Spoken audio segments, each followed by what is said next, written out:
নমস্কার বন্ধুরা, আমার চ্যানেলে তোমাদের সবাইকে স্বাগত। আজকে আর কোনো রান্না করছি না। আজকে ছাতু আর বানানা দিয়ে মিল্কশেক বানাবো। এটি বানানোর জন্য বানানা নিয়েছি, ছোলার ছাতু নিয়েছি আর মিল্ক নিয়েছি। প্রথমে মিক্সির মধ্যে মিল্ক দিয়ে দেব।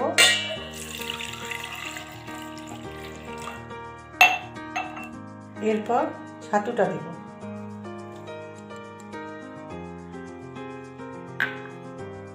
এরপর দেব বানানাটা। এরপর কয়েকটা আমন্ড দিলাম। এরপর একটু হানি বা মধু দেব। এবার এটা মিক্সিতে ভালো করে পেস্ট করে নেব। সব কিছু দিয়ে পেস্টটা আমার তৈরি হয়ে গেছে। এটি বানানোও খুব ইজি এবং হেলদি। আমার এই রেসিপিটি যদি ভালো লাগে তাহলে একটা লাইক করো আর সাবস্ক্রাইব করে আমার পাশে থেকো। তোমরা যে আমার ভিডিওটি এতক্ষণ দেখলে তার জন্য তোমাদেরকে অসংখ্য ধন্যবাদ। আজ ভিডিওটা এখানেই শেষ করছি। ফিরে আসছি পরের আর একটা ব্লগে। তোমরা সবাই খুব ভালো থেকো।